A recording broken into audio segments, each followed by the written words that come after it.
جب ماہ صیام رمضان المبارک جلوہ گر ہوتا ہے، جنت کے 8 دروازے کھول دیے جاتے ہیں، جہنم کے دروازے بند کر دیے جاتے ہیں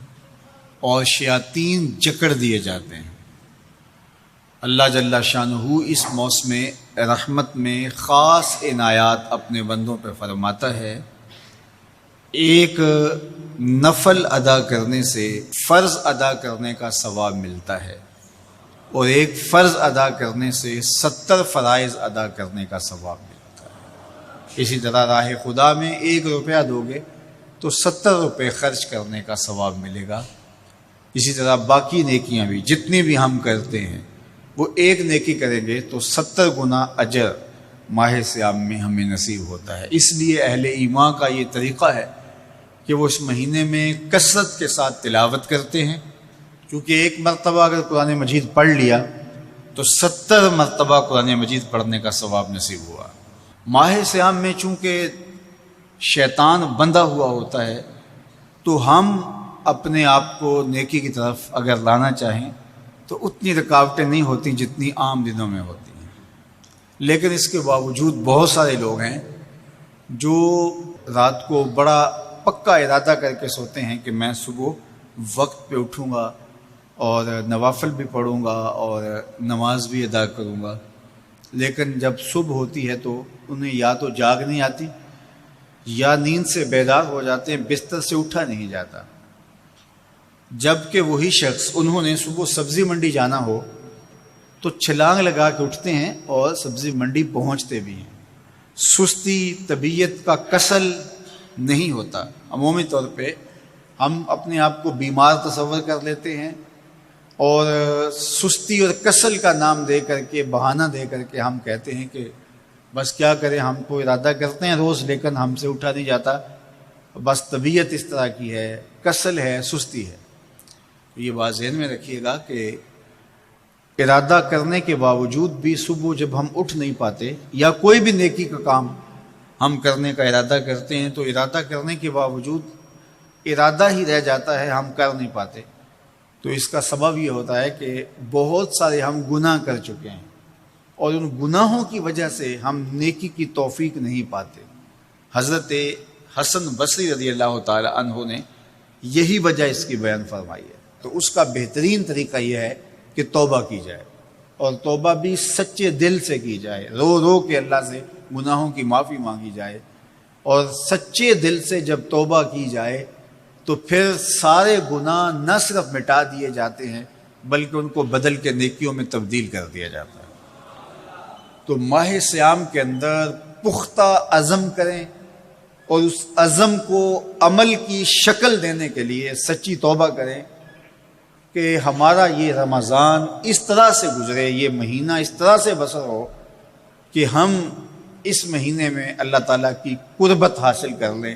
ہم گناہوں سے پاک ہو جائیں اور ہم جو ثمرات ہیں، جو فوائد ہیں اس مہینے کے، وہ ہم سمیٹ سکیں۔ تو یہ وہ مہینہ ہے جس کے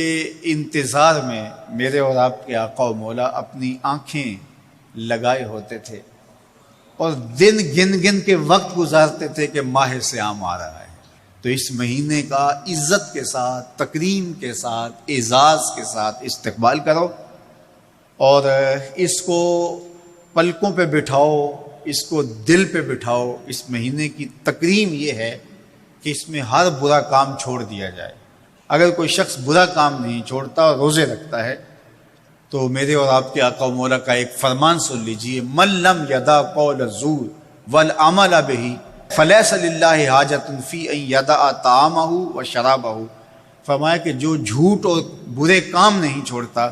اس کے بھوکا اور پیاسا رہنے کی اللہ کو کوئی ضرورت نہیں ہے۔ تو روزہ خوراک بچاؤ مہم نہیں ہے جو چلائی جاتی ہے، بلکہ یہ تزکیہ نفس کا موسم ہے، باطن کی صفائی کا موسم ہے، اور باطن کی صفائی نہیں ہوتی جب تک ہم کوشش کریں۔ آپ کے بدن پہ بہت ساری میل چڑھی ہوئی ہے اور جمی ہوئی ہے بدن کے ایک ایک عضو پہ میل، تو آپ پانی میں چھلانگ لگا کے باہر بھی آ جاتے ہیں تو میل نہیں اترتی، چلو کچھ نہ کچھ فرق تو ضرور پڑ جاتا ہے، لیکن میل نہیں اترے گی۔ میل کب اترے گی؟ جب آپ اپنے بدن کو مل مل کے اس کے اوپر صابن لگا کر کے اچھی طرح سے اس کو جب اتاریں گے محنت کوشش سے، تو پھر آپ کا بدن مہک جائے گا، ہلکا پھلکا ہو جائے گا، میل اتر جائے گی۔ یہ موسم رحمت ہے، اللہ کی رحمتوں کا می برسے گا، اس سے کچھ نہ کچھ فائدہ تو ہوگا ہی، لیکن حقیقی فائدہ وہی حاصل کرے گا جو اپنے گناہوں کو مل مل کے دھوئے گا اور اپنے آپ کو صاف کرنے کی کوشش کرے گا۔ تو اپنے من کے میل اتارنے ہیں، اپنے باطن کے میل اتارنے ہیں، اپنے اعمال کی درستگی کی کوشش کرنی ہے۔ صلاۃ التراویح مسجد میں نہیں آ سکتے تو گھروں میں پڑھ لیجئے، جس طرح بڑی عمر والے لوگوں کو، بیمار لوگوں کو کہا گیا کہ آپ گھروں میں پڑھ لیں، بچوں کو کہا گیا، لیکن چھوڑیے گا نا، یہ رمضان المبارک کا خاص عمل ہے۔ آج کل دین بیزار طبقہ مختلف جگہوں پہ بیٹھ کے مسجد پر، مدرسے پر، تراویح پر، ان چیزوں پر تبصرہ کر رہا ہے اور اتنا ہلکا ثابت کرنا چاہ رہا ہے ان امور کو، جس طرح یہ چیزیں ہوتی کچھ نہیں ہیں، جبکہ ماہ صیام کے قیام پر میرے اور آپ کے آقا مولا نے بشارت دیتے ہوئے فرمایا، من قام رمضان ایمانا و احتسابا غفر لہ ما تقدم من ذنبہ، جس نے رمضان المبارک کی راتوں میں قیام کیا ایمان اور محاسبہ نفس کے ساتھ، اللہ اس کے پچھلے سارے گناہ معاف فرما دیتا ہے۔ یہ بہت بڑی دولت ہے، تو اس دولت کو ضرور سمیٹیے گا، ضرور حاصل کیجئے گا، من کی ستھرائی، عفت اور پاکیزگی کا سامان کیجئے گا۔ اللہ آپ سب کو اپنی امان میں، اپنی حفاظتوں کے حصار میں رکھے۔